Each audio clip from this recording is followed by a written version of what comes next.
말씀과 함께 40페이지를 제가 읽겠습니다. 다윗은 자신을 해할 힘과 권력을 가진 사람들로 인해 심히 두려워합니다. 그들에게 무고한 고난을 당하며 하나님을 찾습니다.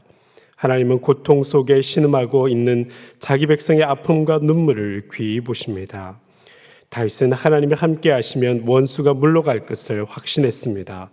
그리고 하나님은 내 편이시다라는 확신을 가지고 찬양합니다. 하나님은 말씀을 통해 우리를 붙들어 주시고 구원의 길로 인도해 주십니다. 하나님을 향한 믿음과 확신이 우리로 하여금 역경 속에서도 하나님의 날개 아래서 평안을 누리게 합니다. 다윗의 구원 체험은 찬양과 헌신으로 발전합니다. 진정한 감사는 하나님께 드리는 사랑과 헌신으로 표현됩니다. 감사는 찬양과 헌신으로 이어질 때 더욱 빛을 발하게 됩니다. 이 시편의 기자들이 되게 다 어려움 가운데 이 찬양을 준비하고 또한 이 시편의 글들을 이어갑니다. 그런데 이것은 부정적인 의미만 있는 것이 아니라 영적으로 보면 이러한 삶의 순환과 시련 그리고 이 어려움 가운데서 하나님께 더 가까이 나아갈 수 있다는 의미이기도 하고 하나님을 더 가까이 만났다는 의미이기도 합니다. 이것이 참 중요합니다. 사람은 어려울 때에 탄원의 행동을 하게 됩니다. 당연한 행동입니다. 그런데 재밌는 것은 탄원을 하나님께 드릴 때는 지극히 겸손해졌다가 그 어려움이 벗어나면 금세 언제 그랬냐는 듯이 금세 다시 이전의 삶의 타성 속에 젖어 버리는 것입니다. 영적으로 괜찮아지기 위해서 계속적인 어려움을 당해야 되는 것도 아닌데 우리가 또 이렇게 쉬이 영적으로 무너지게 되니 우리의 인생 자체가 참으로 모순 속에 있다 하겠습니다. 우리가 어려움 가운데 있는 것은 당연히 좋은 것이 아닙니다. 그런데 일부러 고난 가운데 빠져 들어가는 것도 또한 자학적인 차원이니 하나님 보시기에 바람직한 것도 아닙니다. 기억할 것은 우리가 하나님과 끊임없는 영적인 소통과 공명 속에서 살아가려면 이 상황마다 하나님 앞에 탄원을 드리고 그리고 그때마다 하나님과 깊은 만남을 이어가는 것이 또 사귐을 이루어가는 것이 참으로 중요하다는 것입니다. 이렇게 되어야 우리가 사도 바울이 말한 대로 부한 데에도 가난한 데에도 건강할 때나 또한 약할 때나 풍족하면 풍족한 대로 적으면 적은 대로 어떤 형편이든지 다 처할 수 있는 그런 태도를 갖게 되는 것입니다. 넉넉하고 평안하면 그런 대로 하나님께 감사해야 하고 그렇게 영적인 긴장감을 놓치지 말아야 되고 또 어려울 때는 탄원의 기도를 통해서 하나님 앞에 신실하게 나아감으로써 하나님 앞에서 은혜를 누릴 수 있어야 하겠습니다. 이 56편의 기자는 참 어려운 형편 속에 빠져 있습니다. 오늘 보는 56편과 57편의 두 개의 말씀은 둘 다 어떤 사람이 사람들에게 둘러싸여서 여러 말들로 공격당하는 그런 상황 속에서 지어진 시편입니다. 이 원수된 어떤 사람이 이 사람을 가리키면서 하루 종일 때리고 굴복시키려 압박하는 상황입니다. 2절의 말씀을 저희가 56편 2절의 말씀을 한번 보면 그 말씀 가운데서는 이렇게 얘기하고 있습니다. 내 원수가 종일 나를 삼키려 하며 나를 교만하게 치는 자들이 많사오니 라고 합니다. 이게 단수가 아닙니다. 교만하게 치는 자들하고 또 많다라고 그렇게 얘기합니다. 이렇게 나를 둘러싸 있는 사람이 한 명이 아니라 여러 사람이라고 얘기하는 것입니다. 참 힘든 상황입니다. 그런데 이런 상황 속에서 이 시편의 기자는 결심을 합니다.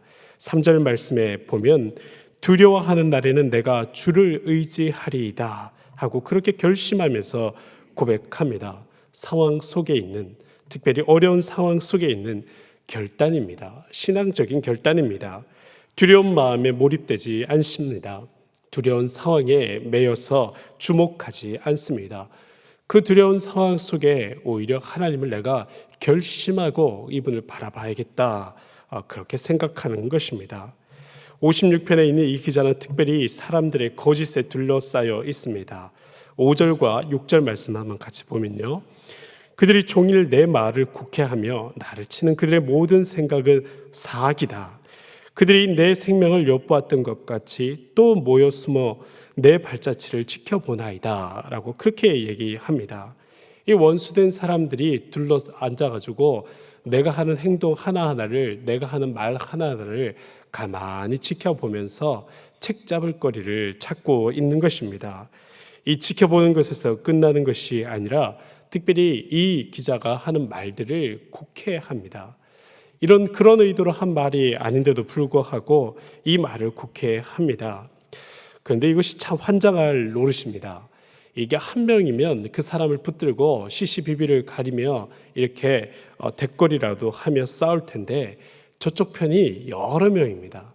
그러니까 이 사람들이 여러 명이 모여서 내 말을 곡해해 대니 내 말이 진실이라고 할지라도 뭇사람들 앞에서는 그 여러 때를 이루어서 얘기하는 사람들의 말이 진실이 되어 버리는 것입니다.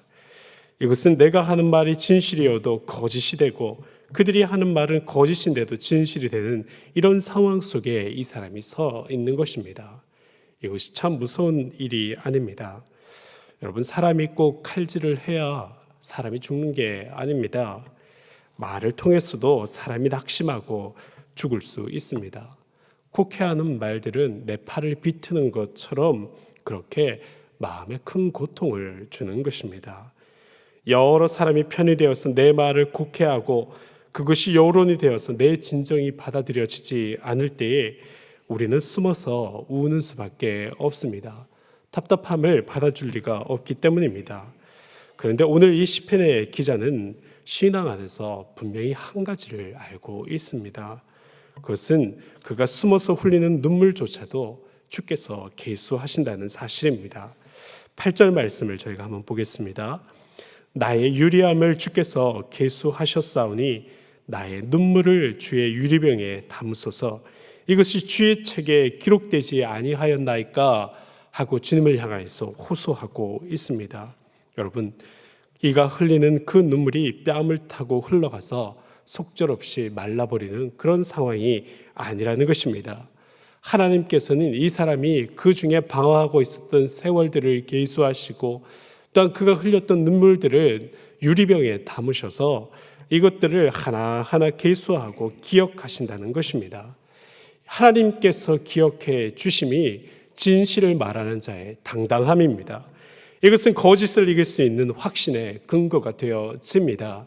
사람들 사이에서는 그들의 곡해하는 말 속에서는 내가 아무것도 아닌 존재인 것처럼 느껴지지만 진실을 가지고 있고 살아계신 하나님을 바라본다면 이 사람 속에서는 홀로 되어도 당당함이 있습니다.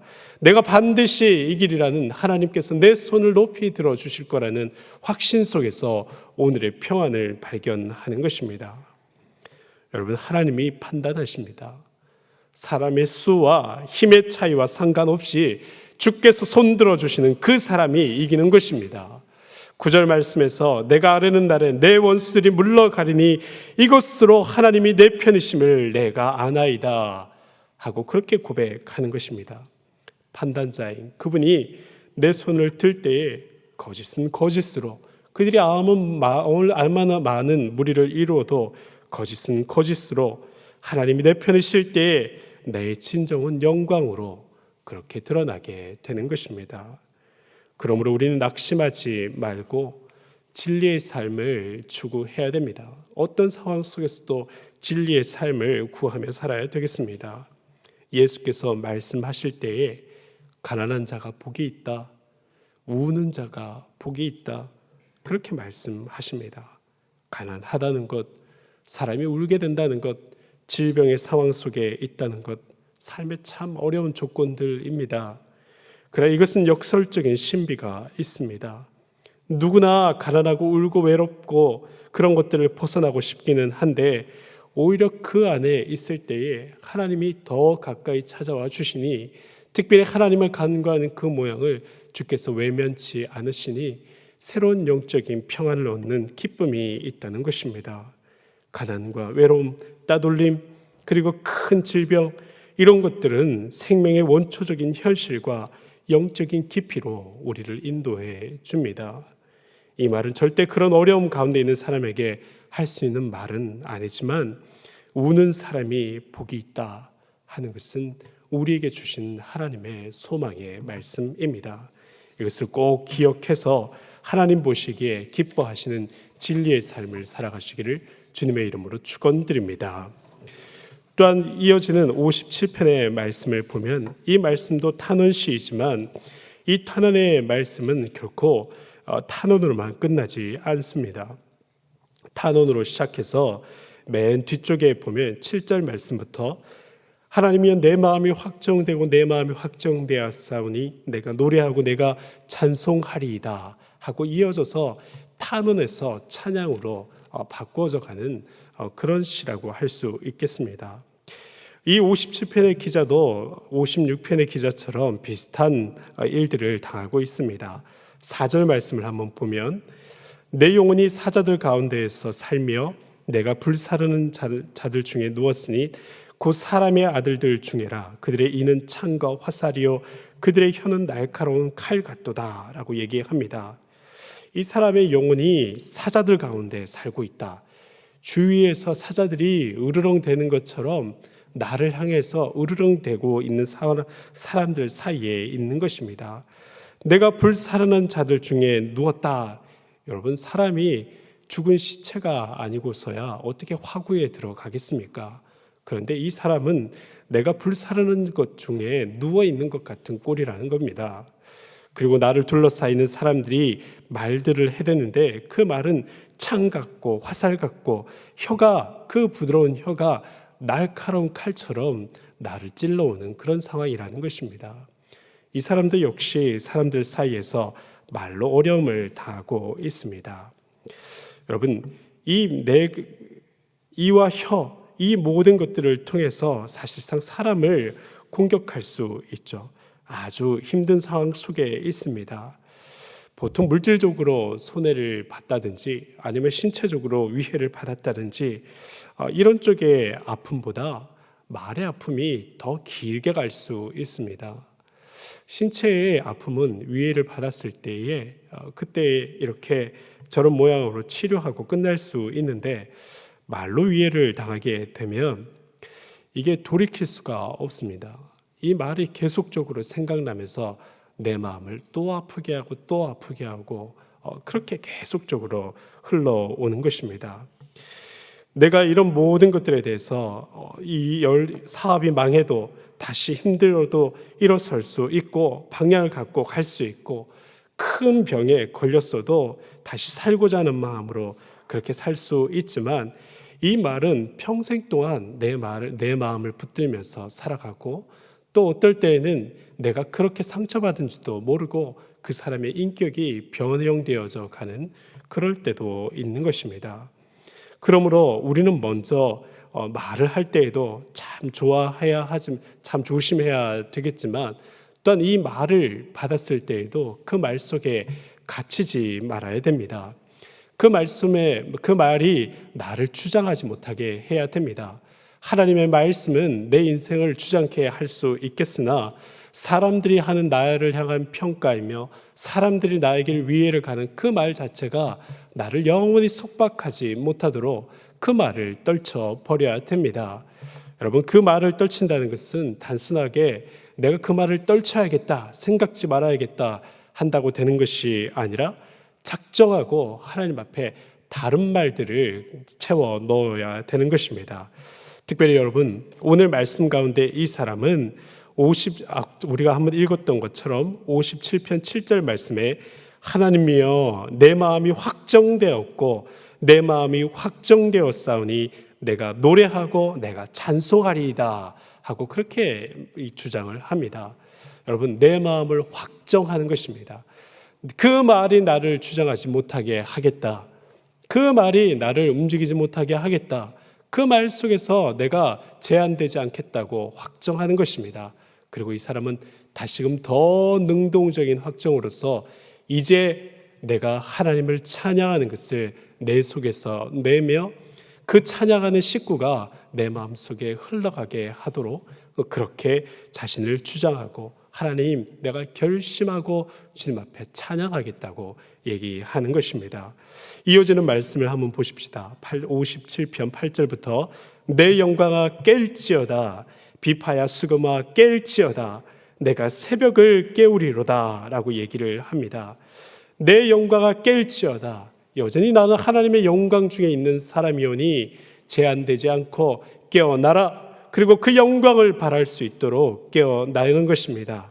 나를 둘러싸이는 비파와 수금과 여러 일들을 통해서 나를 깨우고 찬양의 사람으로 깨우고 나를 주장하고 있는 그 모든 말들의 권세를 넘어서서 하나님을 찬양하는 가운데 찬송 중에 임하시는 그 영광을 바라고 살아가는 것입니다. 9절 말씀부터 쭉 보면 주여 내가 만민 중에 주께 감사하며 문나라 중에 주를 찬송하리이다. 무릇 주의 인자는 커서 하늘에 미치고 주의 진리는 궁창에 이르나이다. 하나님이여 주는 하늘 위에 높이 들리시며 주의 영광이 온 세계 위에 높아지기를 원하나이다 하고 찬양하는 것입니다. 지금까지 내 마음을 아프게 하는 것은 사람들의 시선이었습니다. 사자같이 둘러싸이는 으르렁대는 말들이 나를 제한하는 것이었습니다. 그들의 말들은 마치 화살과 창처럼 내게 박히어서 나를 평가하는 기준이 되어져 버렸습니다. 아닙니다. 이 모든 것을 떨쳐내고 오직 주님을 향해서 찬양하는 가운데 주의 보좌를 바라봅니다. 하나님께서 나를 바라봐 주시는 그 시선, 하나님께서 나를 확정해 주시는 그 평가가 참으로 나에게 이루어져야 될 평가인 것을 알고 그 평가만이 나를 기준하는 것으로 삼는 것입니다. 그것으로 이기며 그 찬양이 변하여 감사가 되어져 갑니다. 여러분, 우리는 하나님 앞에 서 있는 사람들입니다. 사람들의 말 속에서 제단되지 마십시오. 사람들의 말 속에서 제한되지 마십시오. 사람들의 말을 오랫도록 묵상하며 평생 동안 상처받지 마십시오. 하나님께서 우리에게 말씀해 주십니다. 주님께서 우리를 평가하시는 것이야말로 우리를 만들고 그것이 우리의 기준이 되어야 우리가 참된 자유를 얻게 됩니다. 주님 앞에서 그 큰 자유를 얻으시는 귀한 새벽의 때가 될 줄로 믿습니다. 그 은혜를 권고하는 가운데 큰 자유가 또 오늘과 우리의 모든 생애를 이끄시기를 주님의 이름으로 축원드립니다.